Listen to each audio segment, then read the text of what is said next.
intubation or surgical intervention, patient with chronic stable angina within 12 months, compensated systolic heart failure, and surgical valve replacement. And a big question mark here is, what about the percutaneous valve replacement? Okay. And the new kid on the block, now it is approved. Peripheral arterial disease, the large population of diabetics, we having, claudication and amputation instead of that we're talking about it. Start with 1-toe amputation, move it on the metatarsal, below knee and above knee. And in between, they're getting, retinopathy going blind, end-stage renal disease, a number of factors that we can hopefully help the patients and work on. So what are the components of this cardiac rehab? Our facility, everything started with a very good history of physical. And education, in each one of the risk factors that the patient may have. Invite the families, come. My hospital is a stroke referral center.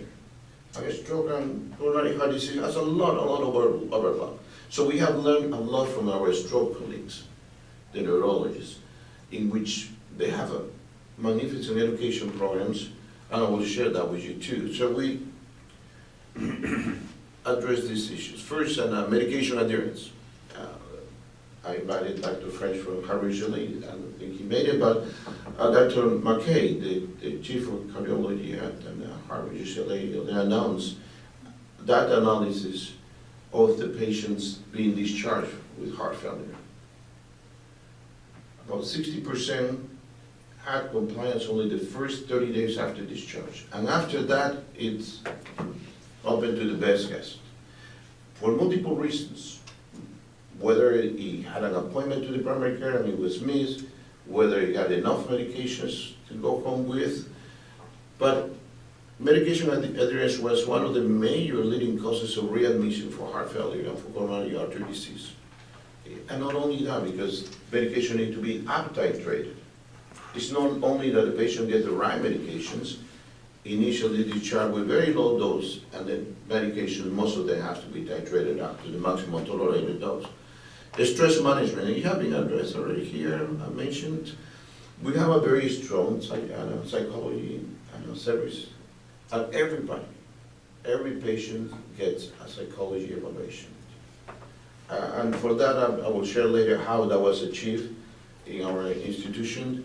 Strong physical and therapy and service also, as well as nutritional and smoking cessation.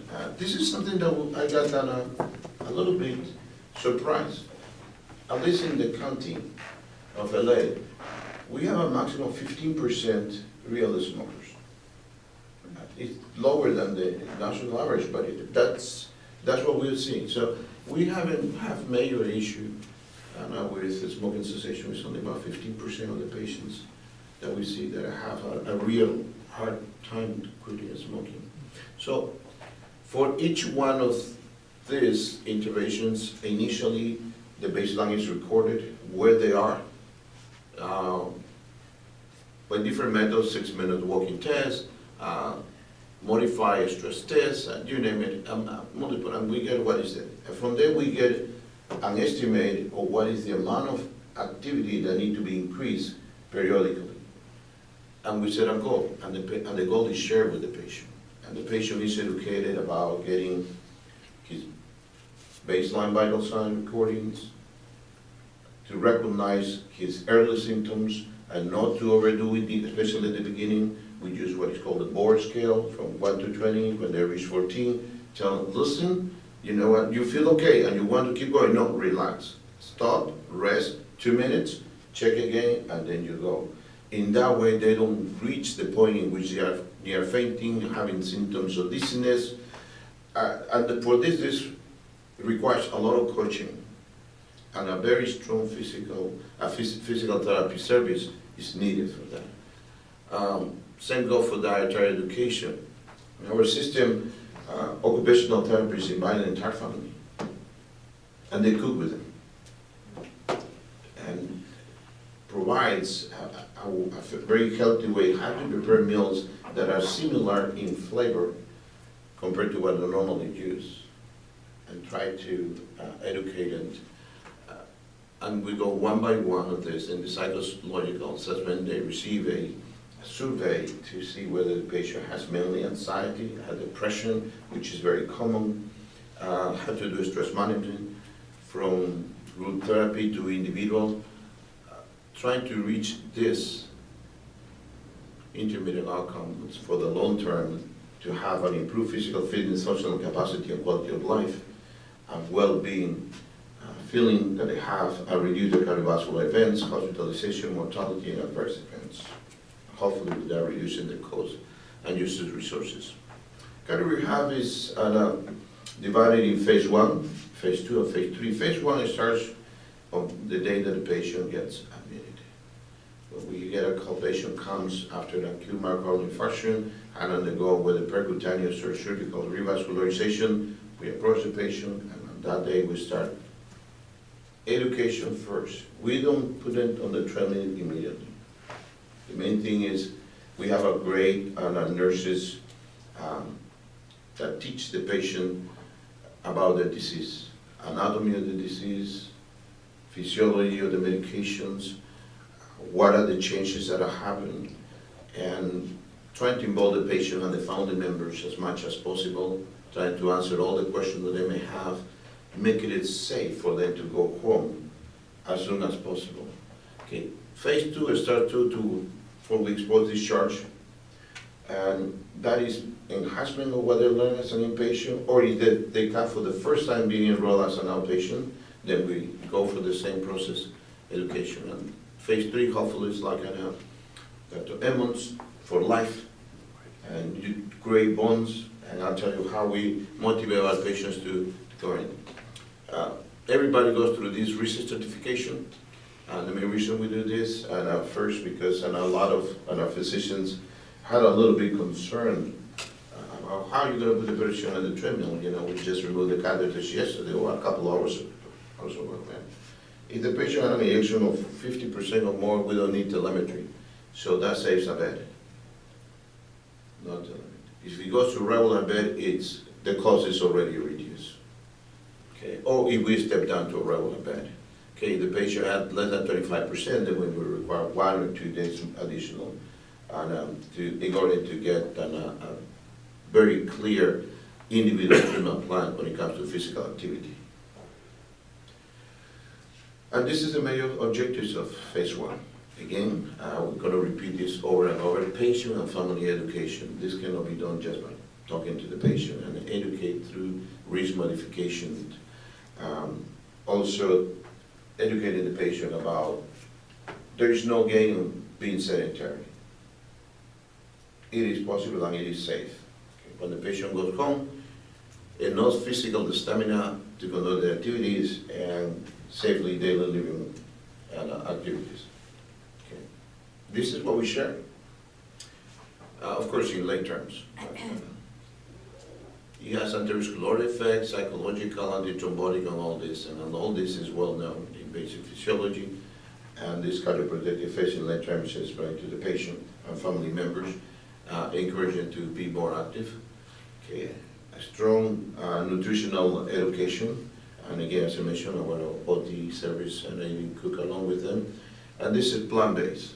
And try to answer all the questions about Atkins diet, low caloric and low fat, high protein diet. They heard a lot about, and we just tell them this is plant-based. That there is room for different portions of protein intake through meat. So of course we strongly encourage freshwater fish, but legumes, fresh fruits, and cereals, nuts. Yes, that's what we encourage them to do. Okay.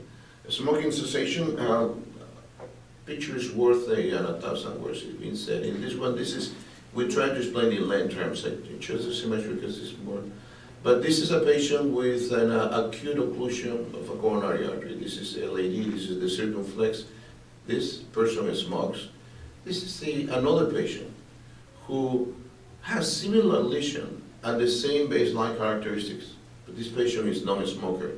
This is an MRI of the coronary artery, and when contrast is added, this is the infarct area or the occlusion. But the smoker has a much larger thrombus, more inflammatory response, and the infarct actually is larger.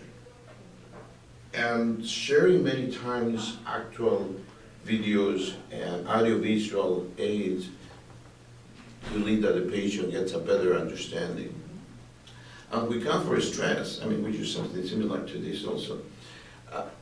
This is a healthy resident OBGYN resident when he's on call.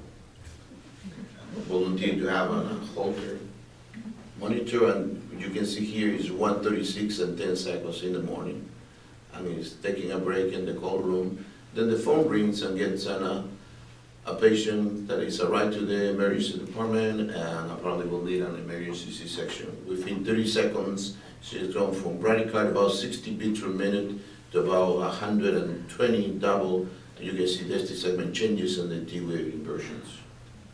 Patient at this resting is healthy, asymptomatic. But this is just to document, to prove that how much the stress can influence in the electrical activity of the heart. And in this set, we have a patient who actually is a heart patient, who has gone coronary artery bypass surgery, and early in the morning get a catecholamine discharge, has an ROT phenomenon, and develop ventricular tachycardia, degeneration, ventricular fibrillation, until the patient is by. But similar symptoms, how much it's important stress management. And all of our patients get it.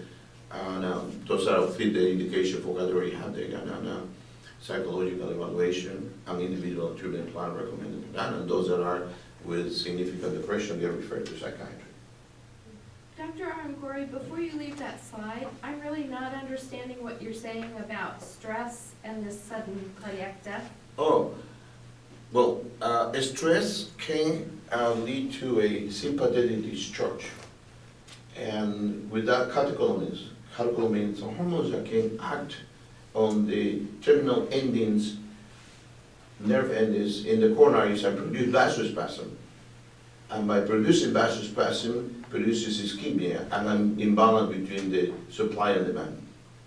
Because the patient feels like I need to do something, then metabolism increases in the heart rate increases, but at the same time this spasm, which is a narrowing in the lumen of the coronary arteries, produces less blood supply, leading to ischemia. That's one explanation. Another explanation is that as the heart rate increases the oxygen consumption, more blood needs to come to give me more oxygen, and just the body cannot do it. Okay, so, and cannot do it because I don't want to be too technical, but also the contractility of the heart increases, so the chamber pressure increases, and the perfusion pressure is the difference between diastolic pressure and the pressure inside the chamber of the heart. And that narrows, so there's less perfusion. But it predisposes to have this, what we call ischemia, which is lack of blood supply, and lead to arrhythmias, and arrhythmia lead to death. I hope I answer your question. Okay, so, and this is very important because we need to understand the emotional role in sudden death. I tried to show you with the previous slide. Patients really are depressed. Many of them are very open and voice and say, you know what I'm going to do? I have a rent to pay. I am the only breadwinner at home, and you tell me I cannot go back to work. And guess what? I don't have insurance. And those are, just for those that express, others remain very quiet, don't say anything, and those are the ones more dangerous because they just keep everything for themselves. So we call for our psychologists and psychiatrists colleagues. I think one of the main differences is we have it as a part of the team. So this is an automatic evaluation for them. Okay, physical activity. I think we already know how good it is, but I wanted to show this slide. And this is a patient with claudication, significant that when a group was about 600 patients received therapy, medical therapy only, and the medical therapy mainly was increased walking distance periodically.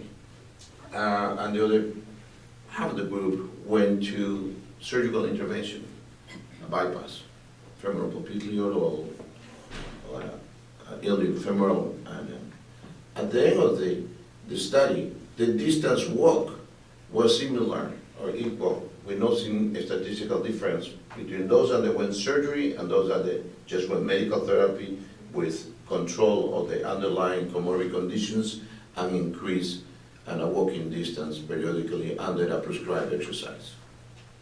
Same thing happened with coronary bypass surgery. Patients' survival is improved for those that complete, and that have been mentioned, and I don't think there's any question about that. The benefits, but the question many times that we get, as somebody mentioned before, is how safe it is to, and this is something that we address with the general cardiologists and the primary care physicians, internists, and family medicine, because they question a lot how safe it is. Is it safe when there's a one major adverse cardiac event for every 300,000 hours of exercise? And this is in patients who already have had an event. So it is safe provided it's well done. So for every 100,000 person hours, there's one sudden cardiac death. So this is a very highly feasible, oh, I'm sorry. Let me see.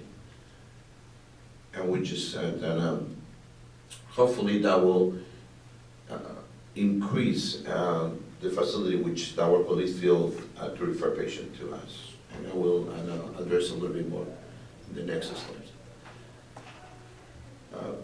This was presented, and this is the benefits of reduce all-cause mortality, reduce cardiac mortality, and hospitalizations. And 25 sessions, and as was mentioned before, I mean, had pretty much same results than the 36 sessions. So we conducted 36 sessions, and our goal is to bring everybody to complete the 36 sessions. We have the same kind of like limitations and challenges having visit. So we aim to have a 36 visits and every single patient enroll with it.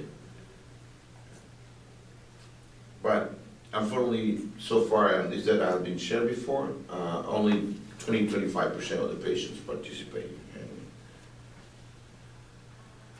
And unfortunately also, this hasn't changed.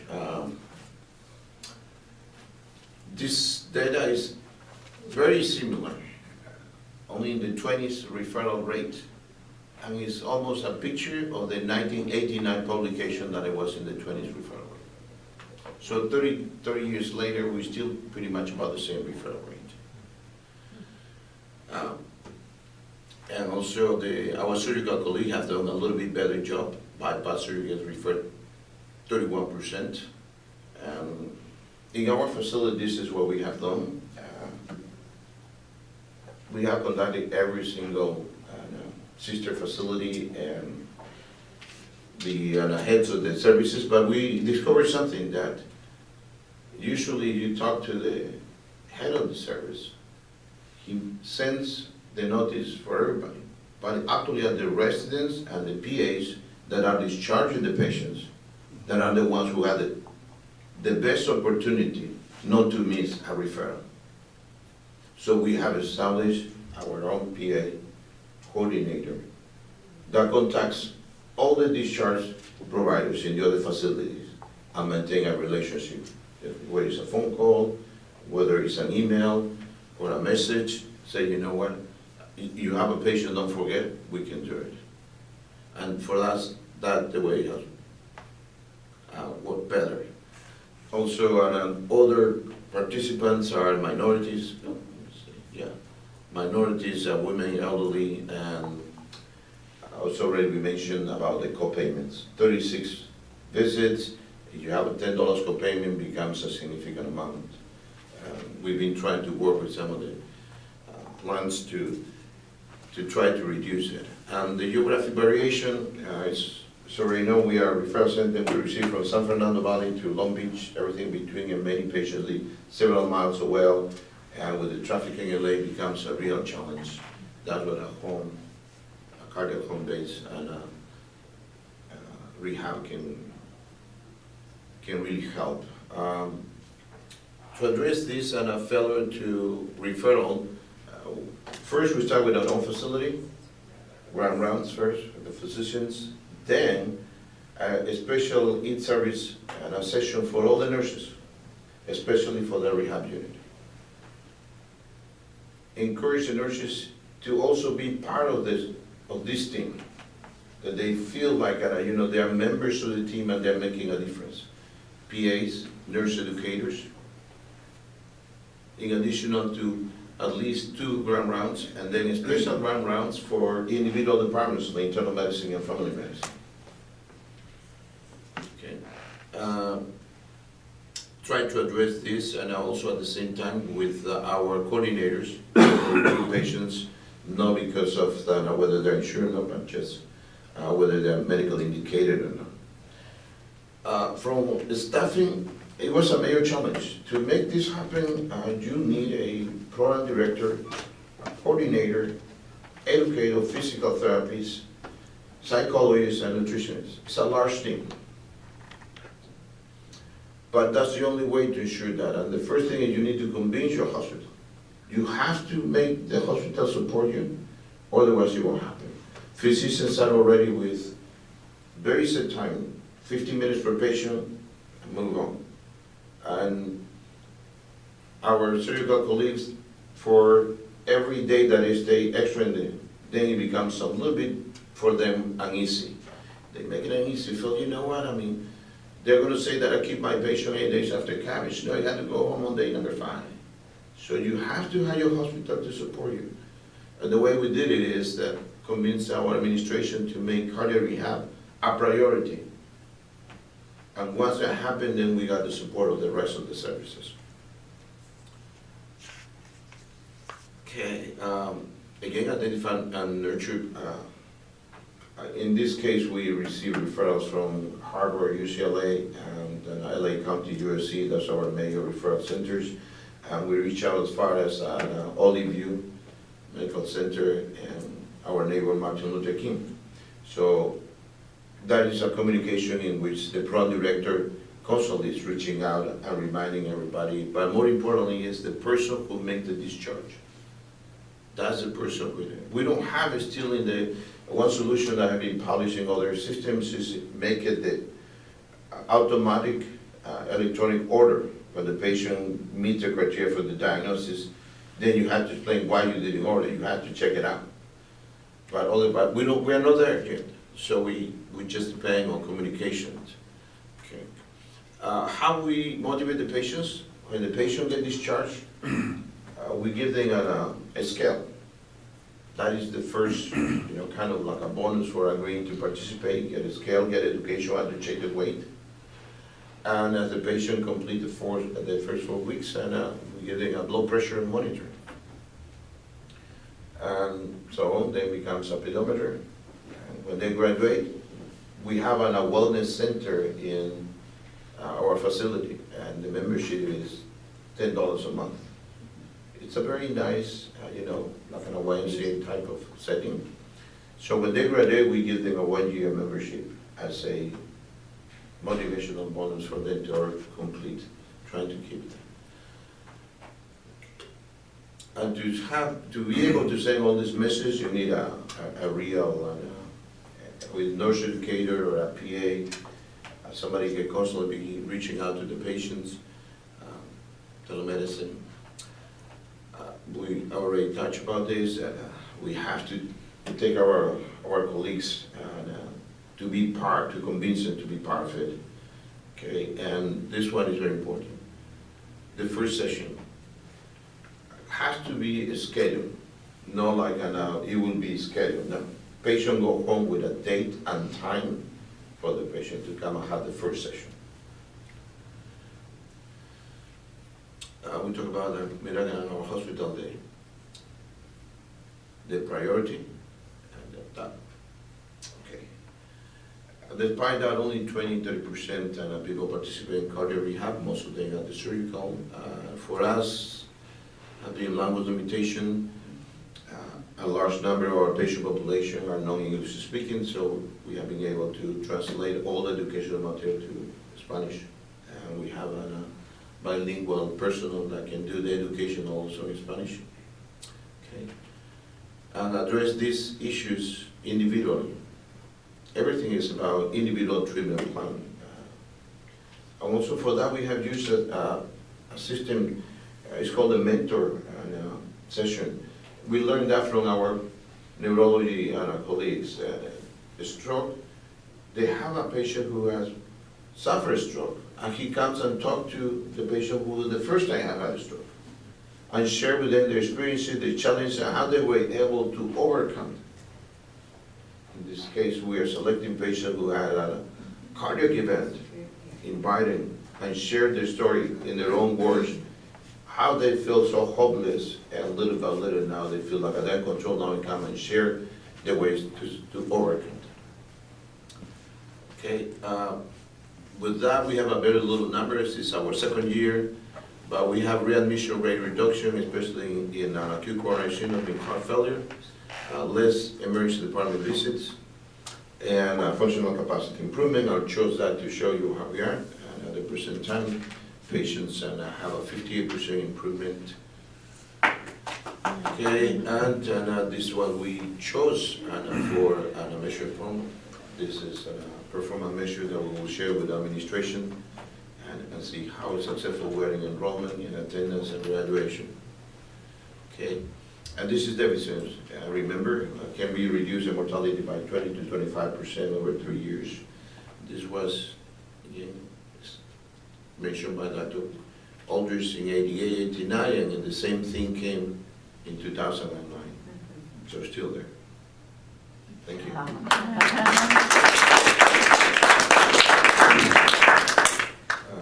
Happy to answer any questions that you may have. Yes. So certainly there's a big disconnect between the effectiveness of cardiac rehab versus the utilization.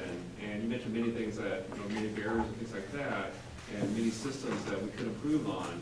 You also mentioned some incentives for patients, including, a scale, blood pressure monitor, gym membership. My question to you is that, should there be even stronger incentives that healthcare groups give to patients? For example, my healthcare group gives me money to fill out surveys. I haven't filled them out because I'm not quite sure to me, that's right ethical or not. I'm just wondering what your point of view would be if we, healthcare groups did that. Actually give monetary incentive for patients to go through cardiac rehab. I think it's something that can be done. I have no objection to that. I think as long as we do the best to enroll them, keep them, and hopefully graduate with the phase 3 for the long term, for the life. And if there is some monetary incentive, I think it will alleviate a lot of the barriers that the patient may have. Sometimes by filling the survey and having now for the bus ticket, or even for their gas, or maybe to make a better choice in a healthy shopping at the supermarket. I think that would be something that we consider. We don't have the funds for that, but I would certainly welcome the idea of having some monetary incentive, yes. So let me understand, Doctor, so are you saying that the Veterans Administration pays patients? No, the VA does not. I'm just asking this question rhetorically. Yeah. I was just going to comment, we're just looking at a group called Wealth. I don't know if you've heard of them. They've been working with Penn. It's a startup company, health economists, or using health economic techniques, and you give patients money up front, and if they don't work with the program, they lose the money, because you're more incentivized to keep money that you've got. And they have very good results, and we're at USC looking to work with maybe some of the patient populations to see if we can do some trials with this on blood pressure control. So they're starting to produce some papers, but they're giving the patients money up front, and if they don't do it, then they lose the money. I'm also wondering, I don't know if anybody knows, or maybe I should know, you talked a lot about financial barriers here. I'm wondering if more patients in a country like the UK, where there's no financial barriers and you may actually even get paid for your transport, whether there's better participation. I suspect it's not much better, but I'll go and have a look and see if I can. Yes, there's data from Australia, the UK, in which they have a higher rate of participation. But once they participate, the graduation rate is not as